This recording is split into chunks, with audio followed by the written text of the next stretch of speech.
창의적 체험 활동, 영양식 생활 교육, 영양쌤의 고민 톡톡, 목차, 챕터 1, 영양쌤의 고민 일기, 챕터 2, 김서정 학생의 다이어트 상담, 챕터 3, 서태장 학생의 식단 관리 상담, 챕터 4, 졸업생 임권양 학생의 자취 상담, 챕터 5, 이세정 학생의 카페인 상담, 챕터 6, 김동중 학생의 급식실 사용 예절 상담.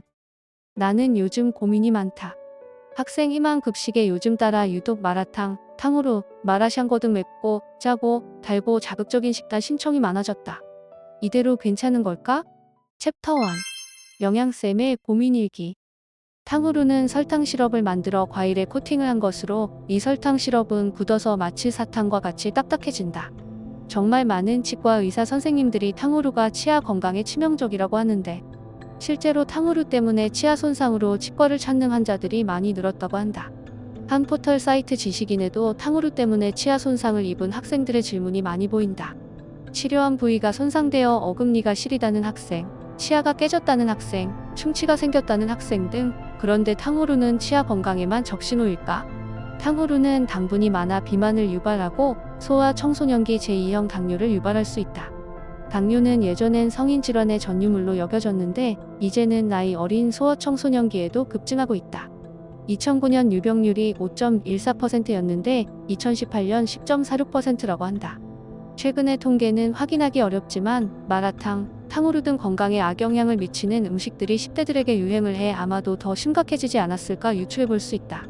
당뇨 자체가 당장 생명에 위협을 주진 않는다. 관리만 잘한다면 평생 안정적으로 생활을 영위할 수도 있다. 하지만 관리가 되지 않는다면 다양한 합병증이 발생할 수 있다. 당뇨는 우리 혈관의 고농도의 당분이 돌아다니는 것이기 때문에 혈액이 끈적끈적해져 모든 장기 및 신체기관의 다양한 합병증을 초래한다.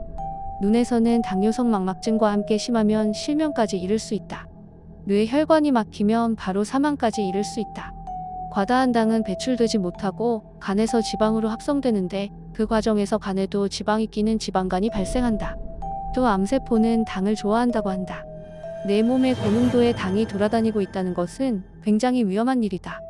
그렇다면 요새 학생들이 좋아하는 마라탕은 건강에 이로울까? 학생들이 마라탕을 하도 좋아해서 마라탕 소스를 구해서 급식에 넣어봤는데 세상에 염도가 1.2가 넘는다. 그래서 물을 더 넣을까 하는데 조리사님이 그러면 마라탕 맛이 안 난다고 한다. 이것도 싱거운 편이라는데 평소 급식실 국의 염도는 0.6에서 0.8 사이 수준으로 맞추는데 그렇다면 시중의 마라탕 염도는 어떻게 될까? 친구들과 함께 외식으로 마라탕을 자주 먹는다는 교육급식부 부장에게 염도 측정을 부탁해봤다. 세상의 염도가 1.73 이나 된다니. 급식실에서 염도 측정을 하면서 보지 못한 수치에 충격이었다. 우리 학생들 정말 이대로 괜찮을 걸까? 고2인 서정이가 영양상담을 신청해왔다. 서정이는 과체중으로 최근 다이어트를 시작했다고 한다. 신체 활동량을 고려하여 건강하게 체중 관리하는 방법은 무엇일까? 챕터 2, 김서정 학생의 다이어트 상담.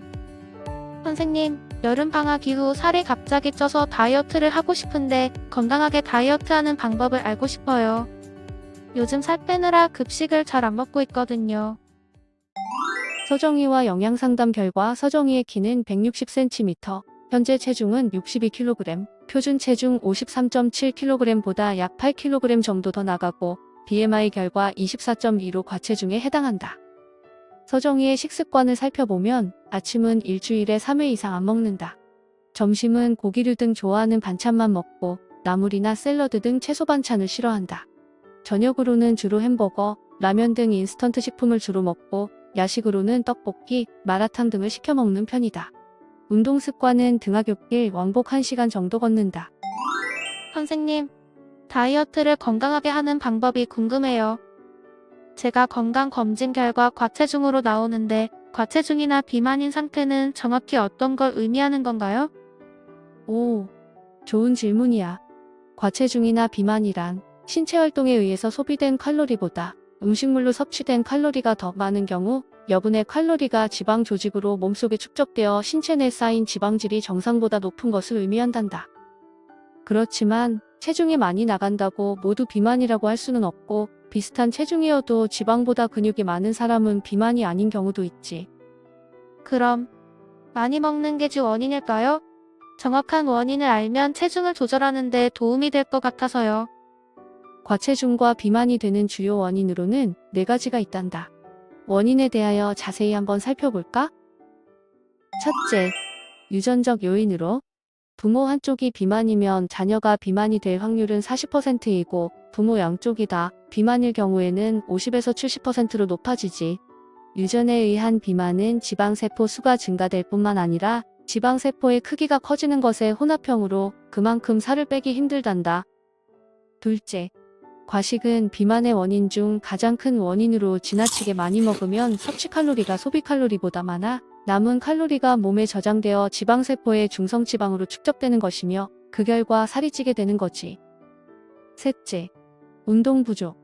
먹기만 하고 운동을 안 하면 소비 에너지에서 활동 대사 에너지가 줄어들며 근육의 감소로 기초 대사 에너지도 함께 줄어 전체적인 소비 에너지가 감소할 수밖에 없어 쉽게 살이 찌게 되는 거란다.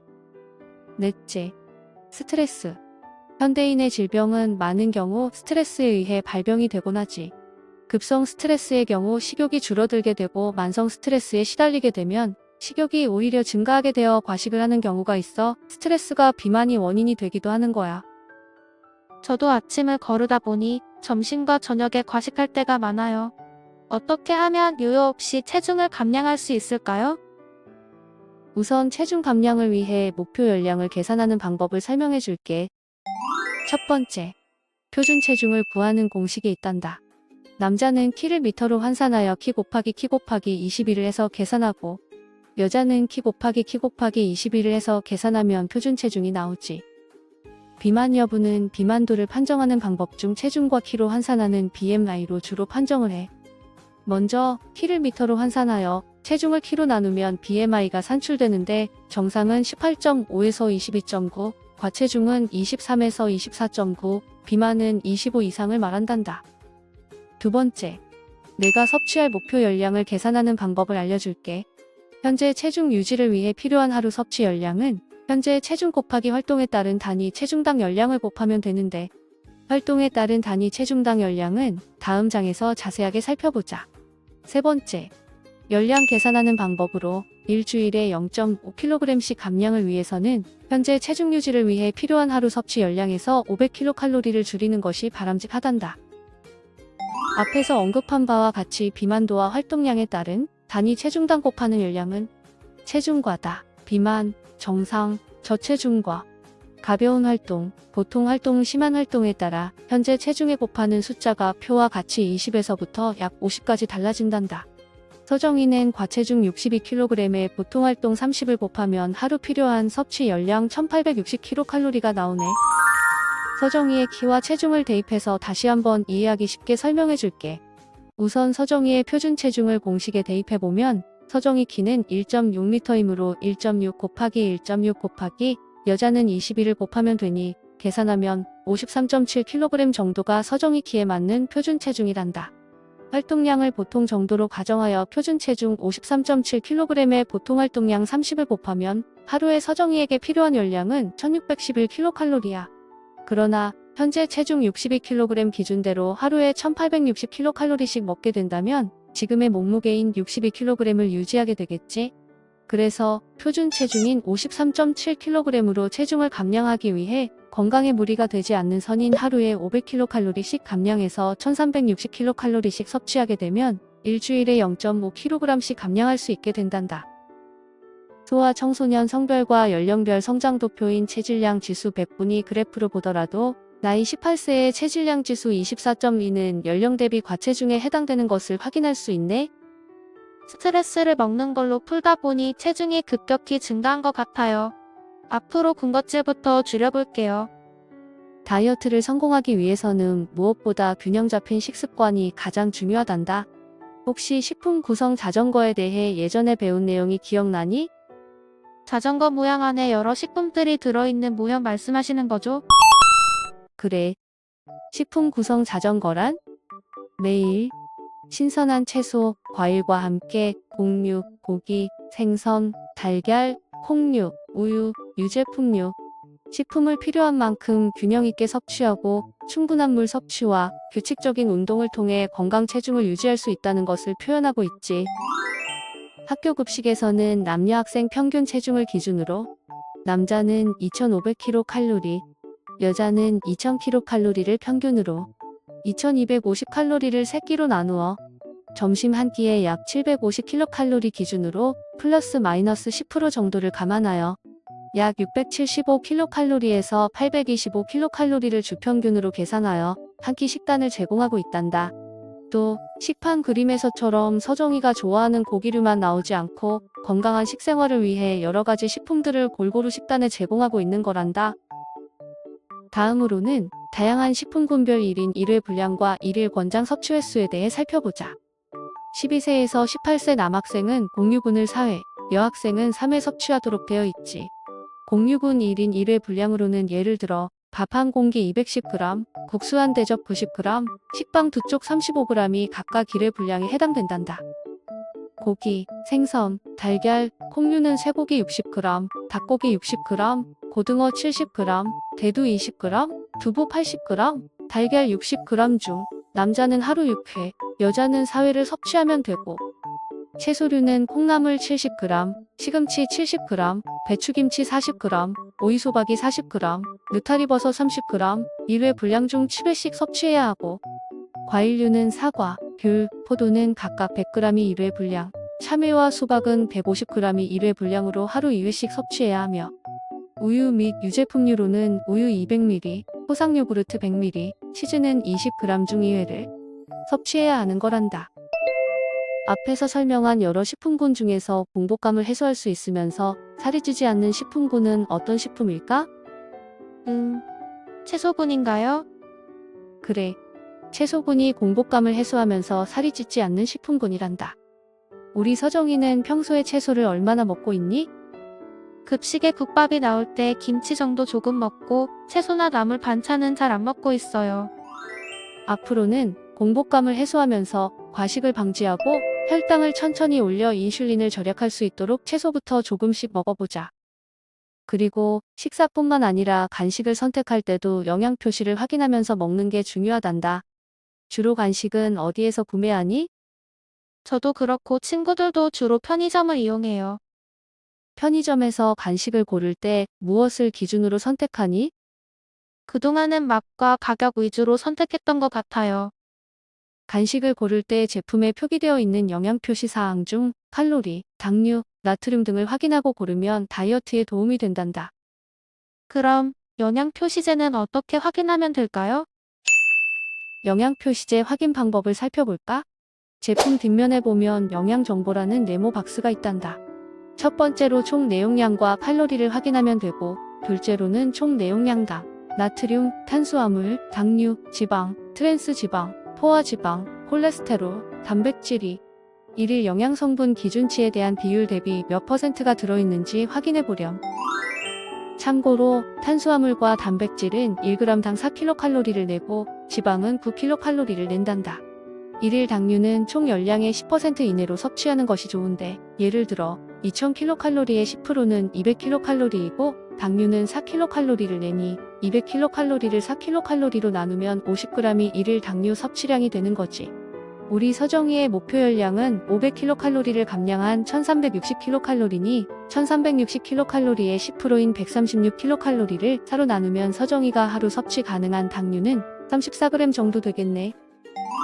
외식을 할 때 영양 표시 확인 방법은 매장 내 메뉴판을 통해 확인이 가능하고, 열량, 당, 단백질, 포화지방, 나트륨의 함량과 영양소 기준치가 표시되어 있으니 꼭 확인해 보렴. 배달 음식을 사 먹을 때도 제품의 홈페이지나 배달 앱 내에서도 확인이 가능하단다. 영수증에도 표시가 되어 있기도 하니 잘 살펴보면 좋을 것 같아. 패스트푸드점이나 식당에서 음식을 선택할 때에도 햄버거, 피자, 라면 등 지방과 나트륨 함량이 높은 패스트푸드와 인스턴트 식품은 피하고, 음료를 선택할 때도 단 음료 대신 칼슘이 풍부한 우유나 물을 선택해서 마시자. 어린이 기호식품 우수 판매업소 마크를 확인하고, 고열량, 저영양 식품인 과자, 라면, 음료수 등은 피해서 먹는 게 좋겠지?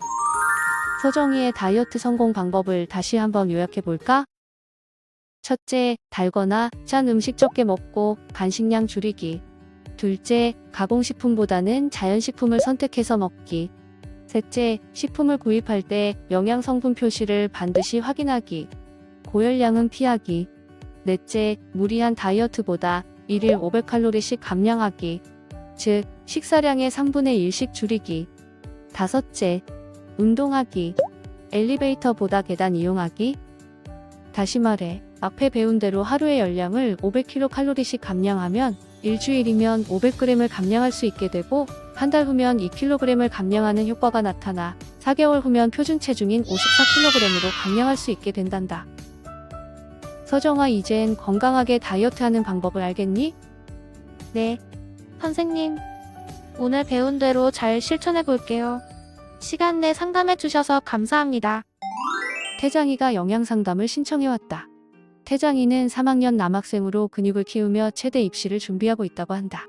열심히 운동하고 단백질을 잘 챙겨 먹는데 근육이 더 이상 늘지 않고 얼굴도 붓고 컨디션도 별로라고 한다. 무엇이 문제일까? 챕터 3. 서태장 학생의 식단관리 상담. 선생님, 저는 근육질 몸을 만들고 싶어서 운동도 열심히 하고 식단도 열심히 하는데 몸이 계속 피곤하고 근육이 더 생기지 않고 얼굴도 많이 부어요. 제 식단이 문제가 있는 걸까요?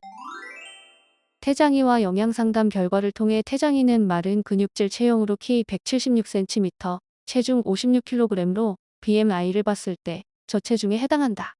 아침 식사로 닭가슴살 한 덩이와 달걀 2알, 단백질 파우더 1잔, 점심으로는 닭가슴살 2덩이, 고구마 1개, 단백질 음료를 먹고 급식에서는 고기 반찬만 먹는다. 저녁으로 기름기 없는 소고기 1덩이, 스크램블 에그와 같은 계란 요리, 현미밥, 방울토마토, 단백질 파우더를 먹는다고 한다. 운동은 매일 아침 조깅 5km, 점심시간에 축구, 저녁에 헬스장 가서 근력 운동을 2시간 한다. 태장이가 먹는 식사의 영양량 분석을 해보면 태장이는 태장이 연령과 성별 기준으로 봤을 때 2700kcal를 먹어야 하지만 1735kcal를 섭취하고 있어 무려 1000칼로리 가까이가 부족하다. 탄수화물 섭취도 부족하다. 지방 섭취는 전체 열량 대비 비교적 정상 범위 내에서 섭취하고 있고 단백질은 권장 섭취량보다 3배 이상 과다 섭취하고 있다. 식이섬유와 비타민C, 비타민 D 섭취는 기준치보다 많이 낮았다. 반면 나트륨 섭취는 기준치보다 약간 높은 편이다. 선생님, 저는 엄격한 식단 관리를 했는데 왜 나트륨 수치가 높은 걸까요? 식품 원재료 자체는 나트륨 함량이 많지 않지만 가공식품인 단백질 파우더 같은 경우는 나트륨 함량이 높을 수 있어. 태장이 경우도 단백질 파우더의 나트륨 함량이 높더라고. 그렇다면 얼굴이 붓고 컨디션이 안 좋은 건 무슨 이유가 있을까요? 태장이의 얼굴이 붓는 건 병원 진료를 꼭 보는 것이 좋겠어. 다만 선생님이 식단 평가로 봤을 때는 단백질 섭취가 과다한 게 큰 문제일 것 같아. 체내 과다한 단백질은 대사 과정에서 많은 질소산화물을 만드는데 신장에서 걸러내는 역할을 하지. 신장이 무리를 하면 부종, 탁하고 거품 낀 소변, 불면, 식욕도 저하되고 피로감도 생기지. 요새 태장이의 컨디션이 좋지 않은 것과 연관이 있을 수 있어. 꼭 의사 선생님의 진료를 받고 단백질 섭취를 줄이는 게 좋겠어. 네, 제가 단백질 섭취가 과한 게 문제일 수 있겠네요. 그것도 문제지만 지나친 탄수화물 제한도 좋지 않아.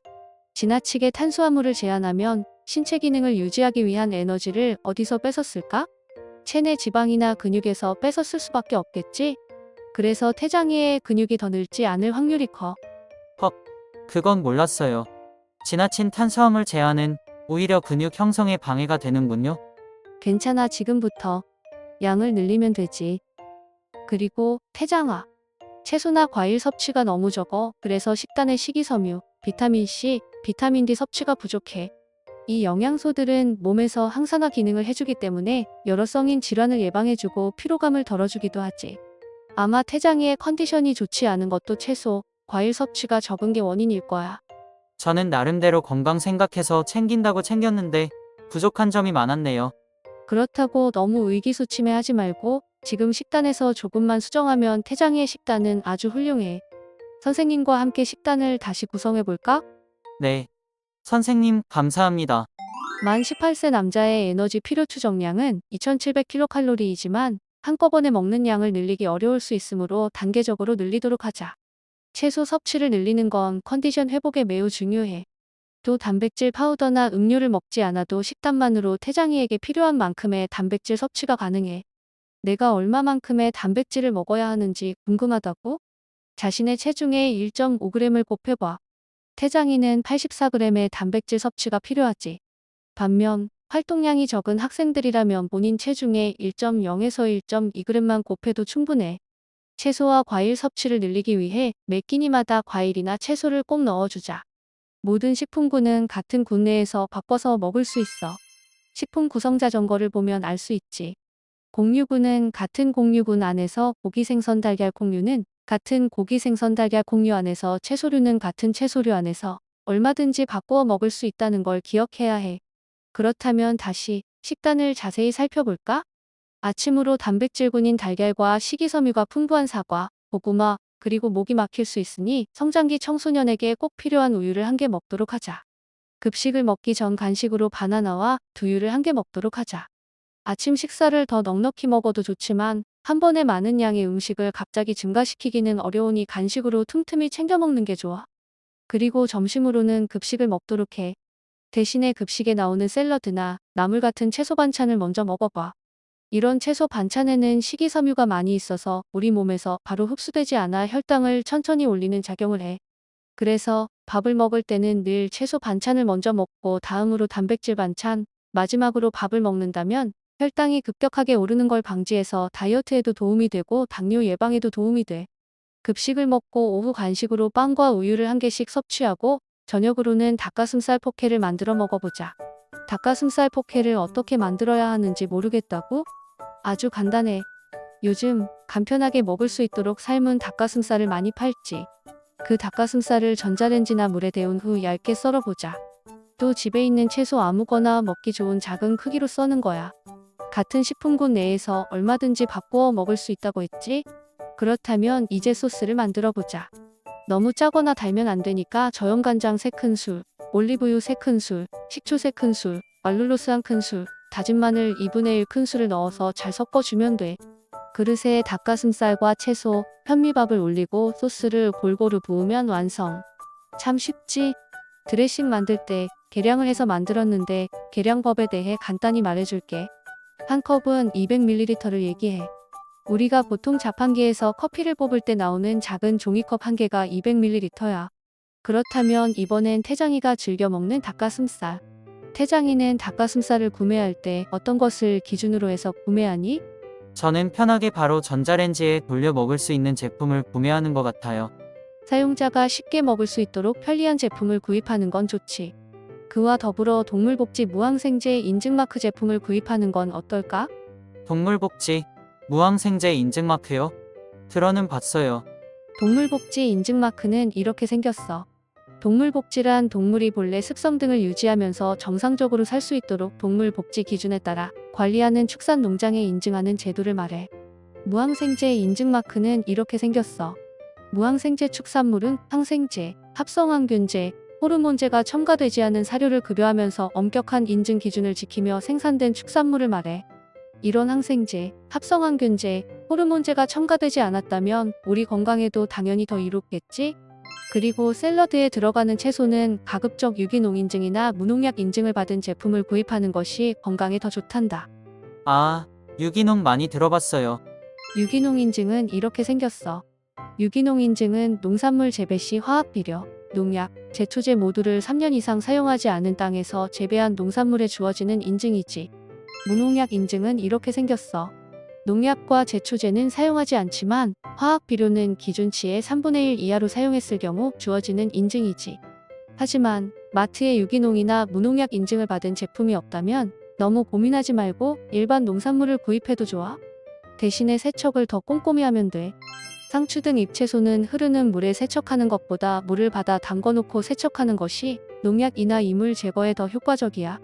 파는 뿌리보다는 잎을 꼼꼼히 씻어야 돼. 뿌리는 흙에 묻혀 있지만 이파리는 바깥에 노출되어 있어서 농약이 더 많이 묻었기 때문이지. 오이는 굵은 소금으로 문질러서 씻으면 된단다. 사과나 딸기는 꼭지 부분에 유의해야 돼. 사과 같은 경우 꼭지 부분이 움푹 패여 있어서 더 꼼꼼히 씻어야 된단다. 우리 태장이 이제 마트에서 어떤 제품을 골라야 하는지 잘 알겠지? 네. 선생님, 정말 감사합니다. 관양이가 20살이 되어 스승의 날 기념이라며 찾아왔다. 이쁜 것. 급식 봉사활동도 열심히 하더니 역시 인성이 좋은 친구이다. 대학에 입학해 학교 근처에서 자취를 하면서 그땐 몰랐는데 학교 급식이 너무 그립다고 한다. 자식 그걸 이제 알다니? 외식, 편의점 음식이 지겨워 직접 만들어 먹어보고 싶다며 마트에서 장 보는 것에 대해 도움을 요청했다. 챕터 4. 임관양 학생의 자취 상담. 선생님 외식이나 편의점 음식을 사다 먹으니 이제 너무 지겨워졌어요. 비싸기도 하고 음식 포장지 쓰레기도 너무 많이 나와요. 제가 직접 만들어 먹고 싶은데 어떻게 구매해야 할지 모르겠어요. 마트에서 장 보는 방법 좀 알려주세요. 관양이는 주로 어디에서 식품을 구매하니? 저는 주로 편의점에서 식품을 구매해요. 집 앞에 편의점이 있거든요. 편의점은 한 끼를 때우기에 간편하지만 가공된 식품을 많이 사용한단다. 그 계절에 나는 제철 식품을 선택해서 구매하는 것이 중요해. 선생님, 제철 식품이 뭐예요? 제철 식품이란 그 계절에 자연적으로 생산되는 농산물이나 바다에서 잡히는 생선, 조개류, 해조류 등을 말해. 제철 식품을 먹으면 좋은 점은 뭐예요? 제철 식품의 좋은 점은 첫째, 가격이 싸고 신선하고 맛이 좋아. 둘째, 영양분이 풍부해. 셋째, 자연적으로 생산되기 때문에 에너지 사용을 줄일 수 있어. 즉, 지구 환경에 도움이 된단다.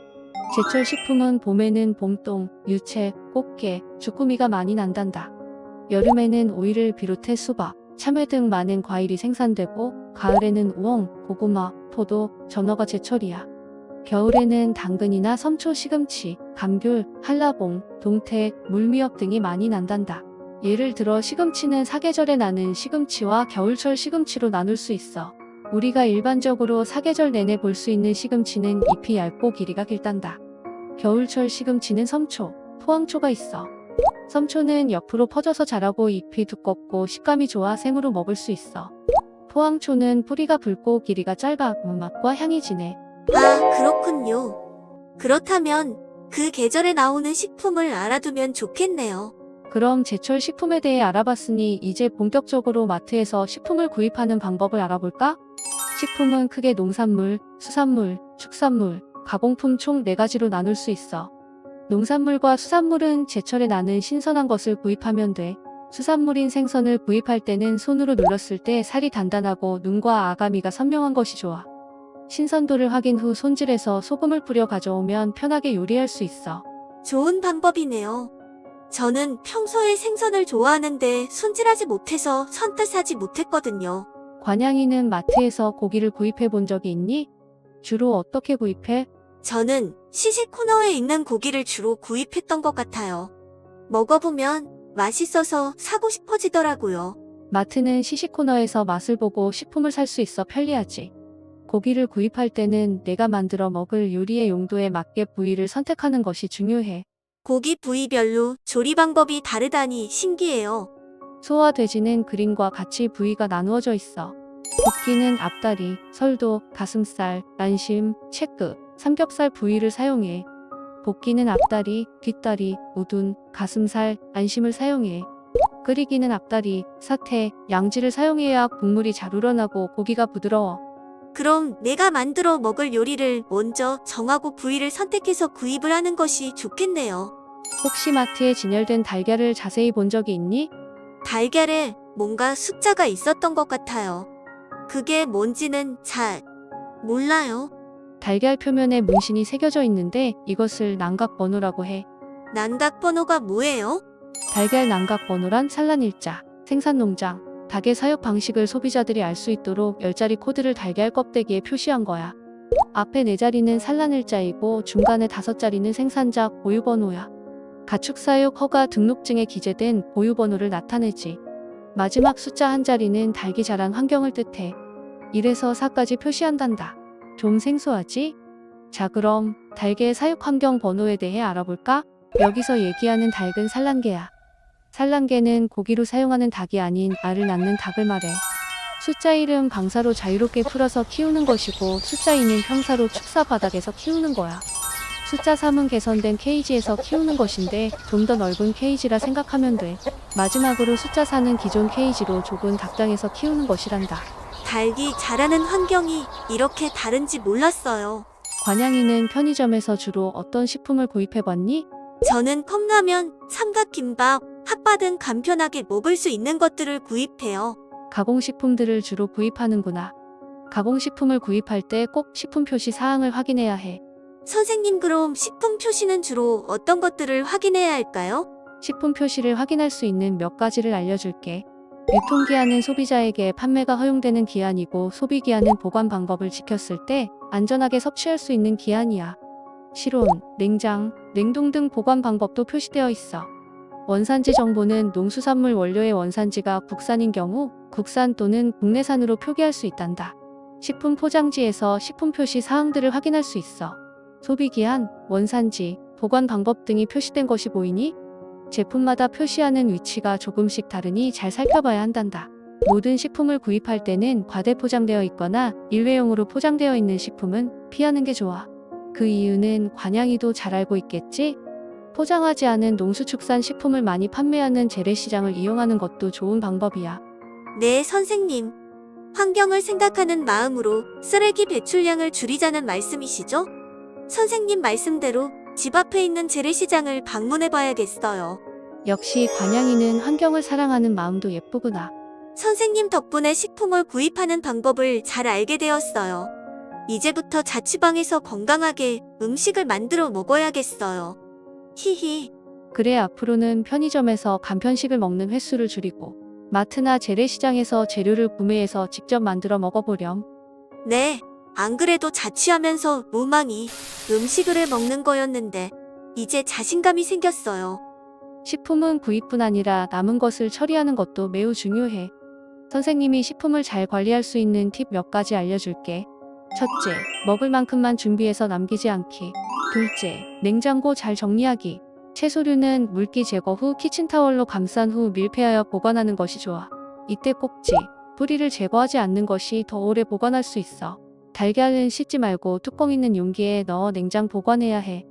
달걀 표면에는 세균이 있을 수 있어 반드시 뚜껑이 있는 용기에 보관해야 하는 건 명심해. 셋째, 음식물 쓰레기 구분해서 버리기. 음식물 쓰레기와 일반 쓰레기를 구분하여 버리는 것이 중요해. 음식물은 일반적으로 먹고 남은 부드러운 음식을 말해. 이때 뼈, 조개 껍질, 딱딱한 씨앗 등은 음식물 쓰레기가 아닌 일반 쓰레기로 버려야 해. 우리 관양이 이제 자취하면서 건강하고 맛있는 음식을 만들어 먹을 수 있겠지? 네, 선생님. 식품은 구입하고 먹는 것에서 끝나는 게 아니었네요. 남은 재료를 잘 보관해서 소비를 줄이고 또 먹고 남은 음식물을 분리하여 버리는 것이 지구 환경을 지키는 것이네요. 당장 집에 가서 배운 대로 실천해 봐야겠어요. 영양 선생님 감사합니다. 아침 식사 대용 구운 달걀 만들기를 해볼게요. 바쁘다고 아침 거르지 말고 간단하니 꼭 만들어 먹어봐요. 재료는 달걀, 물, 소금, 식초, 키친타월을 준비해요. 1시간 전에 실온에 꺼내놓은 달걀을 식초물에 깨끗이 씻어요. 밥솥에 키친타월을 깔고 달걀을 가지런히 놓아요.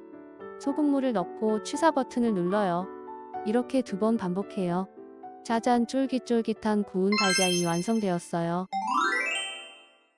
고1인 세정이가 영양상담을 신청해왔다.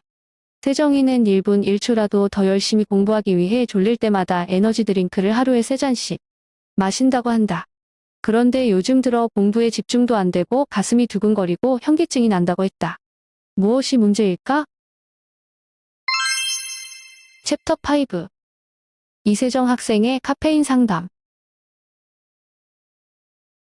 선생님, 공부하다가 집중이 안 돼서 에너지 드링크를 먹기 시작했어요.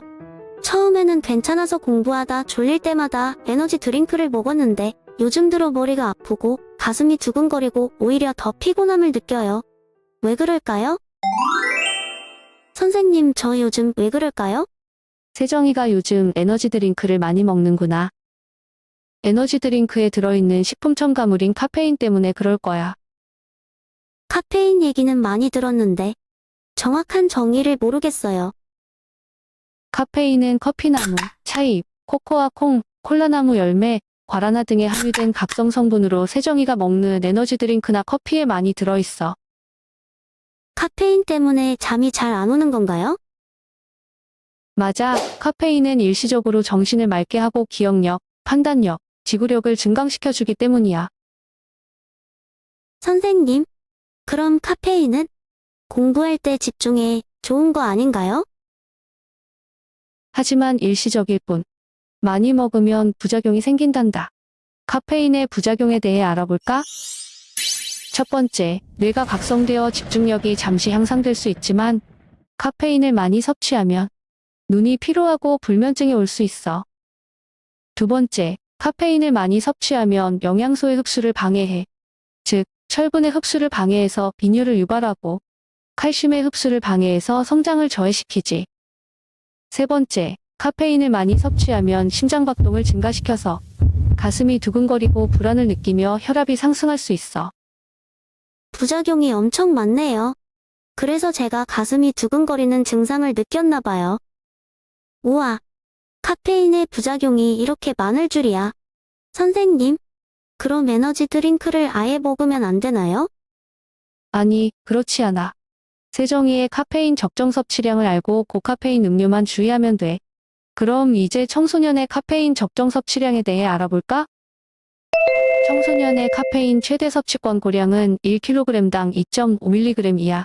즉, 내 몸무게에 2.5mg을 곱하면 나의 하루 최대 섭취권 고량이 나오겠지? 만약에 내 몸무게가 60kg이라면 하루에 150mg 이하를 섭취해야 해. 이에 관해 선생님이 관련 기사를 좀 찾아봤는데 청소년 카페인 중독이 아주 심각해. 특히 시험 기간에 세정이처럼 에너지 드링크나 커피를 찾는 학생들이 아주 많더라고. 요즘 청소년들은 카페인 적정 섭취량을 고려하지 않고 많이 섭취하고 있어. 이를 보면 카페인 중독이 심각한 것을 알 수 있지. 그래서 세정이도 카페인 중독이 되지 않게 정말 조심해야 해. 세정아, 그러면 너의 카페인 최대 섭취권 고량을 스스로 계산해 보겠니? 네, 선생님. 저는 몸무게가 50kg예요. 즉, 50kg에 2.5mg을 곱하면 125mg이 나오네요. 저는 하루에 125mg 이하로 카페인을 섭취해야 하는군요. 잘했어, 세정아. 그럼 하루에 몇 개의 에너지 드링크를 먹어야 할까? 전 하루에 한 개만 먹어야겠네요. 그렇지, 세정아. 앞으로도 에너지 드링크의 카페인 함량을 꼭 확인하고 먹으렴. 그런 의미에서 공부할 때 자주 먹는 음료 중에 카페인 함량을 함께 확인해 보자꾸나. 너희가 자주 먹는 에너지 드링크랑 커피의 카페인 함유량을 선생님이 확인해 봤어. 에너지 드링크의 종류가 아주 많아서 깜짝 놀랐단다. 에너지 드링크는 한 캔당 88.75mg에서 100mg이 들어있었고 커피는 한 개당 147mg이었어. 제품 맨 앞부분에 고카페인 함유라는 경고 문구와 함께 카페인 함량이 적혀 있는 걸 확인할 수 있단다. 물론 용량마다 카페인 함유량은 다 다를 거야. 음료에 카페인이 이렇게 많이 들었을 줄이야. 선생님, 그럼 에너지 드링크를 먹고 싶을 때 어떻게 해야 할까요? 에너지 드링크가 먹고 싶을 때는 꼭 참고 이렇게 해보렴. 내 몸에 카페인 줄이기 위해 꼭 실천해야 해. 첫째, 잠 깨기 위해서 스트레칭 및 운동하기. 둘째, 에너지 드링크 대신 물 마시기. 셋째, 고카페인 표시 꼭 확인하기. 우리 세정이, 이제 카페인 줄이기. 실천할 수 있겠지? 선생님하고 약속해보자. 네, 선생님. 전 벌써 에너지 드링크 대신 물 마시기 실천했어요. 감사합니다, 선생님. 급식 봉사를 하고 있는 동중이는 요즘 급식 봉사가 너무 어렵다고 말한다. 적게 준다고 험한 말을 하는 친구, 퇴식 후 정리를 잘 못하는 친구, 자율배식 때 매너를 못 지키는 친구들 때문에 힘든 날이 많았다고 한다. 동중이의 고민을 듣고 고민에 빠진 나. 동중이가 혼자 고민하지 않고 내가 도와줄 방법은 뭐가 있을까? 아이들 모두 급식실 기본 매너를 지키기 위해 동중이랑 상담을 해봐야겠다. 챕터 6 김동중 학생의 급식실 사용 예절 상담. 선생님, 급식 봉사를 할 때마다 너무 힘듭니다. 아이들이 분리배출을 너무 엉망으로 하고 매너 없는 말투가 계속돼요. 아무리 캠페인 활동을 해도 음식물 반출도 퇴식 후 정리도 제자리예요. 급식 에티켓 지도 방법 좀 알려주세요. 동중이가 생각하기에 급식실에서는 어떤 에티켓을 가장 잘 지켜야 한다고 생각해? 저는 모든 친구들이 급식실을 쾌적하게 이용할 수 있으면 좋겠어요. 그래서 저는 분리 배출 캠페인부터 시작하고 싶습니다. 어떻게 접근하는 게 좋을까요? 맞아. 선생님도 같은 생각이야. 우리 모두 함께 이용하는 급식실인 만큼 모두가 함께 노력해야 해. 아이들이 분리배출을 못하는 이유는 정확한 분리배출 방법을 몰라서가 아닐까? 선생님이 알려줄게. 네, 선생님. 감사합니다. 올바른 분리배출 방법은 4가지만 기억하면 돼. 비행 분석, 비운다, 헹군다, 분리한다, 섞지 않는다.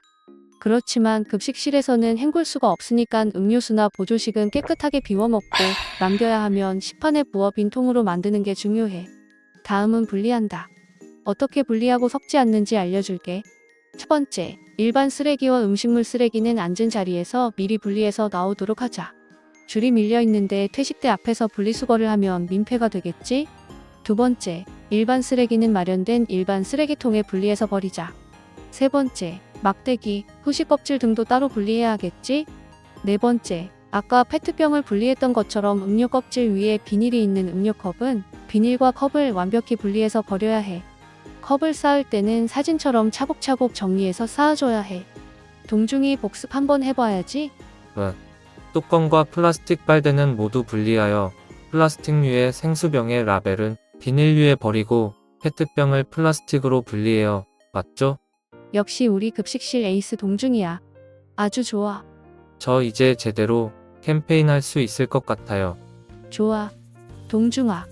캠페인 활동 중에는 어떤 게 가장 힘들어? 음식물 반출이요. 애들이 다 먹을 수 있다고 가져가서는 그대로 방치하기도 하고 쓰레기도 함부로 버리고 관리가 하나도 안 돼요. 그렇다면 아이들에게 미생물 증식 곡선을 알려주면 좋을 것 같아. 미생물 증식 곡선을 이해하면 방치한 음식물이 왜 위험해지는지 아이들도 잘 이해할 수 있을 거야. 미생물 증식 곡선이요. 여기 미생물 증식 곡선을 보자. 냉장음료나 조리 가공된 마카롱 등의 식품은 냉장 온도를 지켜야 해. 실온 보관 시 일반 세균수가 급속도로 증가하기 때문이지. 여름철 병원성 세균은 물론이고 날씨 변화가 큰 가을철에도 식중독균이 급속도로 증가해. 아, 그러면 차가운 겨울 교실에서는 보관 가능한가요? 아니야. 냉장 보관되었던 식품은 실온 보관하기 시작하면 온도 변화가 일어나기 시작하기 때문에 급식실에서 배식받는 즉시 바로 섭취하는 것이 좋아. 선생님 또 퇴식 후 매너 카드 뉴스 제작을 하려고 하는데요. 어떤 내용이 들어가면 좋을까요? 음식물을 앉은 자리에서 미리 국통에 넣어 한꺼번에 모아오는 것을 한 번 더 강조해주고 식판을 비울 때는 탕탕 시끄러운 소리를 내지 않도록 하는 것.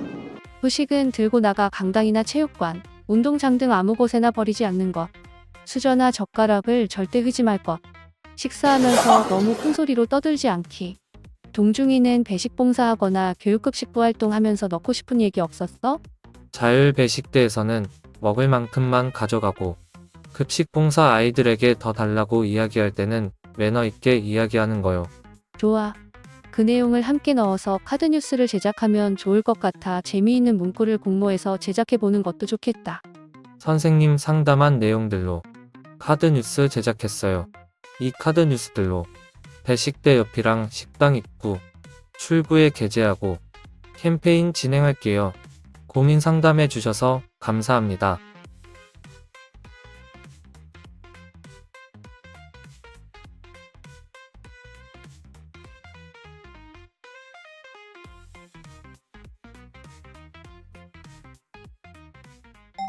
세상에.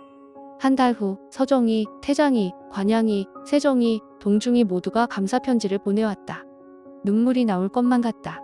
한 달 동안 열심히 노력해준 게 너무 기특하고 오히려 내가 더 고맙다. 그럼 이제 편지를 읽어볼까? 존경하는 영양 선생님께. 선생님, 저 서정이에요. 선생님과 상담 이후 선생님이 말씀하신 건 모두 최대한 실천하려고 노력했어요. 야식을 먹지 않고 편의점에서도 늘 영양 성분 표시를 보고 건강한 식품을 골랐고 집밥을 규칙적으로 먹었더니 벌써 3kg이 빠졌어요. 다이어트는 굶어야 빠진다고 생각했는데 3끼를 다 먹고 빠져서 너무 놀랐어요. 앞으로도 건강한 식습관 잘 유지하겠습니다.